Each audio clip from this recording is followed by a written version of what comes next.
Okay, ayan. So good morning, grade 10. Morning, Sir Vincent. Morning, sir. Morning, sir. Okay, so last week we have just started the debates. But then, now we're going to deal with what a debate is. Ayan. So sino bang nakakaalam ng what is a debate? An idea what is a debate?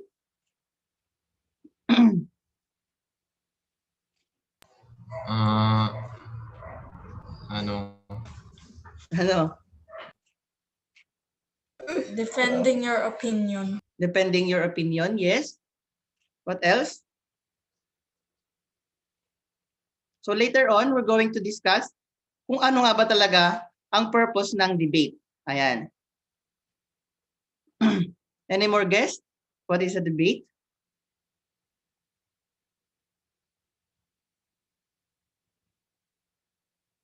Ian?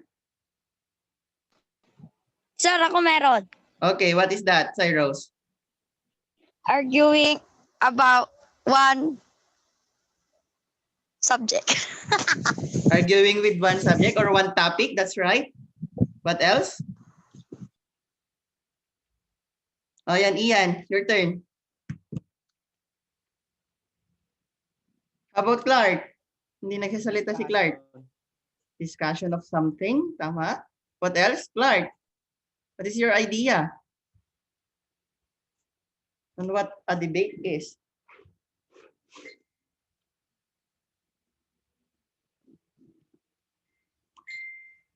Clark?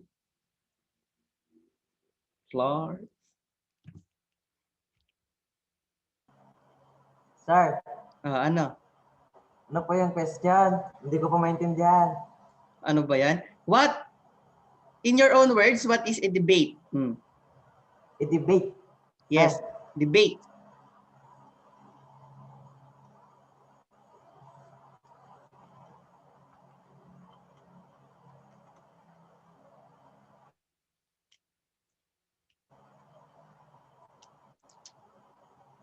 What?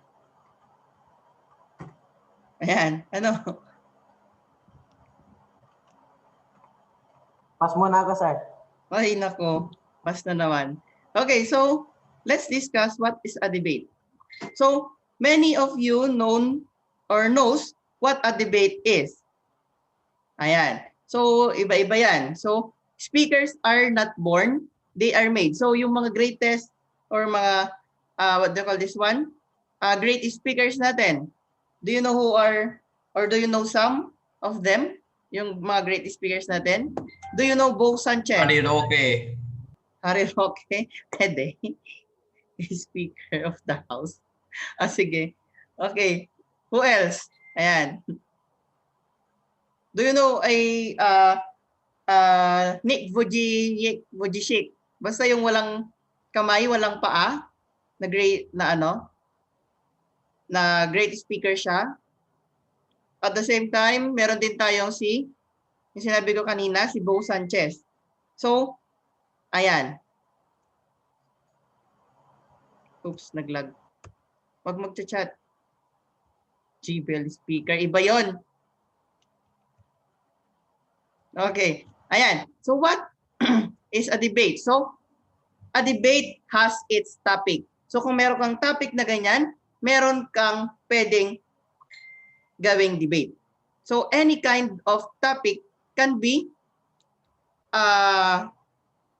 it can be a topic for a debate. Okay. So, 'di ba, lahat tayo may sarili-sariling opinion. Tama?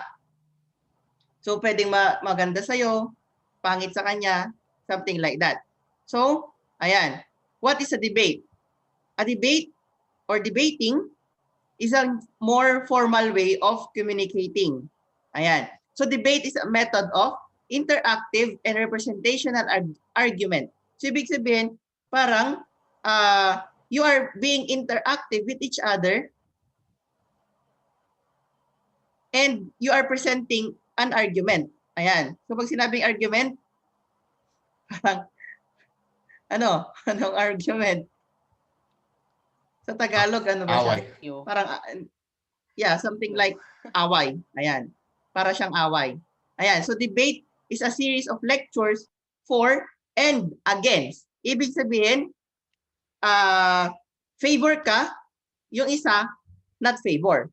Ayan. On a given topic by knowledgeable person. So a debate is a contest where two teams present their arguments in intent to or intent on persuading one another. So, hindi kayo nag-aaway, kundi you are persuading one another. So, ang ibig sabihin niyan, itong bagay nito maganda to. Okay? Parang ganon. So, yung isa naman, kailangan, hindi maganda yan. Parang ganon. So, you are being persuaded by one another. For example na lang yung nangyari dun sa debate natin on e-sports. Di ba? Some of you doesn't agree. Okay? Pero yung iba agree. So ang ginagawa nila, 'di ba? Para siyang formal way na pag-aaway. Formal way siya ng pag-aaway, pero you're being persuaded to agree on that e-sport, tama? Kayo naman, ang ginagawa niyo naman, pina-persuade niyo naman yung mga klase niyo na hindi dapat o hindi maganda 'yan. That is a debate. Ayan. So pero I think hindi na sinagot nila Emil yung ibang doon. Mukhang Dapat, sir. Yes? Dapat sa susunod, kakampi ko si Ian, tapos kalaban si Ross para mas masaya. Depende. Wala bad kasi hindi kayo Okay. pabor. So let's try. Ayan. So ma-improve pa natin itong debate natin. Yes? Ang uunti namin, tatatlo lang kami, ang dami-dami nila. Paano yun na eh? Di talo talaga kami. Ay, nako. Wala namang talo Gusto doon, namin okay? ninyo. Walang talo doon. Kasi it is just your own opinion, di ba? Wala namang talo doon. Di ba? So, for example, pinakitahan ko kayo ng wasabi. Pinatikman ko kayo ng wasabi. O, sa iba, kaya nilang i-take yung anghang. Di ba? Pero sa iba, sasabihin nila para nyo lasa maanghang. Something like that. Hindi naman pwede na iisa lang yung opinion niya. For example, apple na bulok. O sabihin ng iba masarap. Eh kayo, sasabihin nyo ba masarap? Diba? Hindi naman Okay. lahat ng tao. So, every person has its own opinion. Ayan. Kaya nagkaroon tayo ng debate. So, economic, ito, for example, is this one. So, ano lang siya. Ayan. Ayan. So, here are the rules of a debate. So, a debate has two teams. So, an affirmative or yung pabor and a negative or yung hindi pabor. So, each side consists of 3 speakers. Ayan. So, the first affirmative speaker begins the debate and is then followed by the first negative speaker. So, may isang unang magsasalita na positive, affirmative, na pabor, and yung isa naman, parang gano'n lang. So, hindi pwede na yung negative lahat ang magsasalita. Hindi pwedeng yung positive lang or yung affirmative lang muna ang magsasalita. So, dapat isa muna. That is the rule of debate. So, the pattern is maintained for the second and third speaker. So, ibig sabihin, kung nagsalita si number 1 sa affirmative, magsasalita rin si number 1 dito sa negative. So, affirmative, second din siya. Third. Ganon siya. Hindi pwede 1, 2, 3 kaagad. Hindi pwedeng ganon. That is the rule of a debate. Ayan. So, each speaker speaks for a set of time. So, dun sa ginawa natin, wala namang time doon kasi nga, it is an open discussion. Di ba? So, hindi naman tayo nagsasalita. But then, expect nyo na meron tayong debate na live with our Zoom, okay? So, isi-set pa lang natin siya naman. So, with a warning bell, so, napansin nyo naman, you can search for some debates naman sa internet natin. So, kapag nag-search kayo ng marami kasi kayo matututunan. Ayan. To give them a little time to sum up and finish. And then, a final bell para naman matapos na. Okay. So, there will be a chair or moderator who precedes over the discussion. So parang siya yung pumapagitan. Napanood niyo ba yung presidential debate?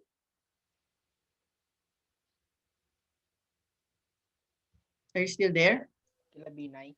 Yes? Yes. Yes, sir. Yes, yung mga ganon. That is an example of a debate na maganda. Kasi marami kayong matututunan and kung mapapansin nyo naman, halos lahat ng plataforma nila is lumalabas doon and yung mga parang negative nila. Ayan. So that are the rules of a debate. Ayan. So a debate is set up as shown in the diagram. So ito yung nasa gitna, nasa gitna yung chairman or yung timekeeper. We have the affirmative team, negative team. So we have the speaker area. So kung saan magsasalita, we have the audience and the adjudicator. So parang sila yung nanguhusga, parang ganon. Ayan, so ganyan siya. So dapat meron sa gitna kasi baka magsabunutan yung mga yan. Hindi naman, joke lang. Ayan. So 'di ba, ayaw mong patalo, 'di ba? Yung isang team naman ayaw din nilang patalo. So ganyan siya. So dapat kailangan talaga may chairman in order for the debate to flow equally and smooth. Ayan. Ayan. So what makes a debate? So what you say? What you say, how you say it, and how you construct it. So there are three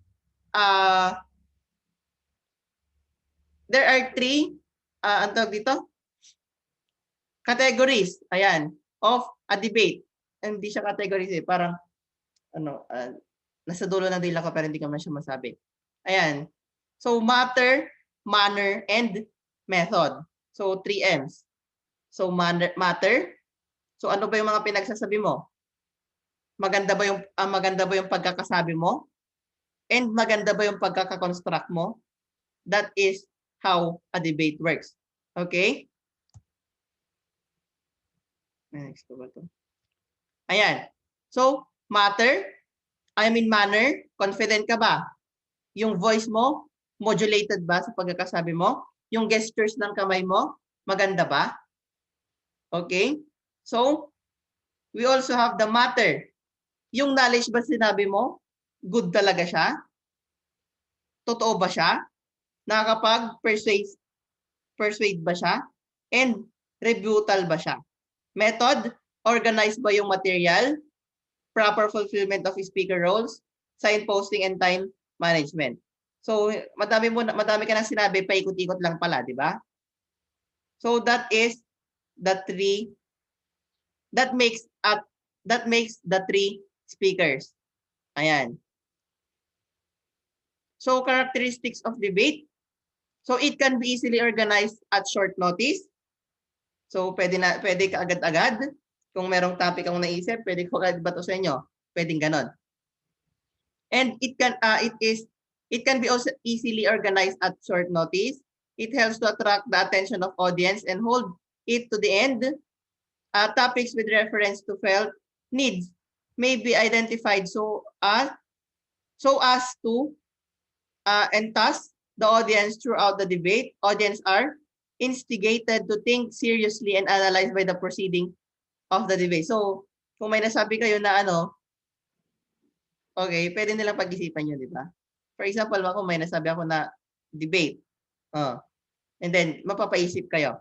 So, the range of the topic as well as the time can be prefixed on argument. So, pwedeng sabihin niya 3 minutes per speaker, 5 minutes per speaker, pwede yun.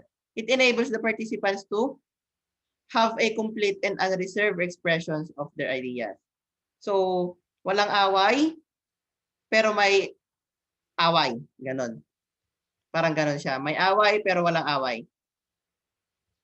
So, here are the purposes of a debate. So, you can just read it kasi we don't have enough time. Ayan. Topics of controversial nature and dealt with. When the group needs to be exposed to the pros and cons. When the participants have the capacity to present their side in a meaningful and interesting manner. And there is favorable atmosphere in the group to accept ideas presented by logical arguments of the participants. Ayan.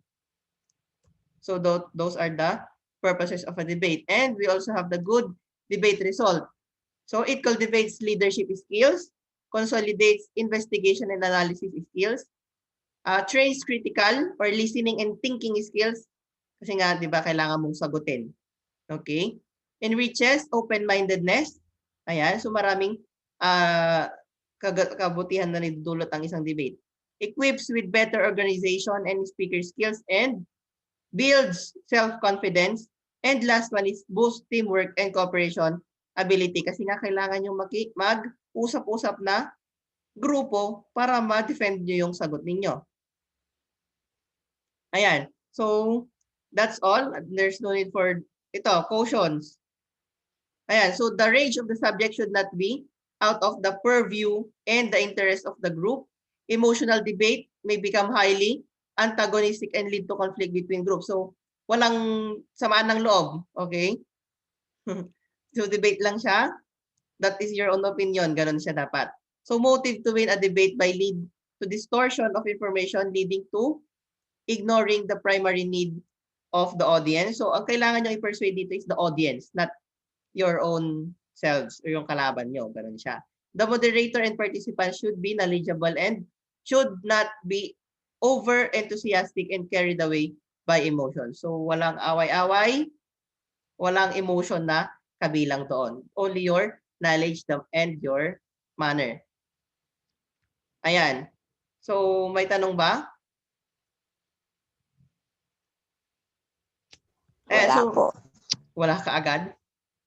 Okay. Ayan, so you can ask questions na.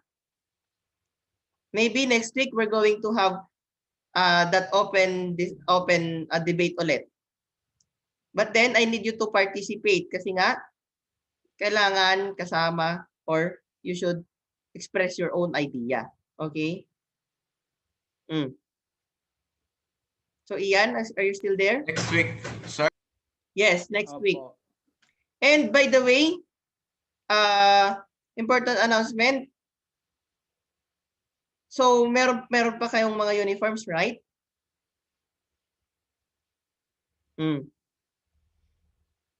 Okay, so announcement lang. Yung during flag ceremonies, you should attend also. And send a video of your panunumpa sa watawat ng Pilipinas and ano yung isa? Panatang Makabayan. So dalawa yon. Okay? So mag-video kayo ng sa sarili nyo. So dapat maayos-ayos naman kayo. Kasi we will pick a representative para sa ating video. Sa ating official video. Okay? So panunumpa sa watawat ng Pilipinas and Panatang Makabayan. So dalawa yon. Okay? Naintindihan ba? Yes. So you can send it anytime. Okay? So dapat maayos-ayos ka naman na hindi naman yung Kagardo Versosa. So that's it for today. Sir, lahat ba ng grade level may ganon? Yes. Okay, yes. All of the grade levels. So goodbye now. You can now you need now to join your classes kasi it's already 9:26. So goodbye for now. Okay, see you tomorrow. Bye-bye. Bye-bye po.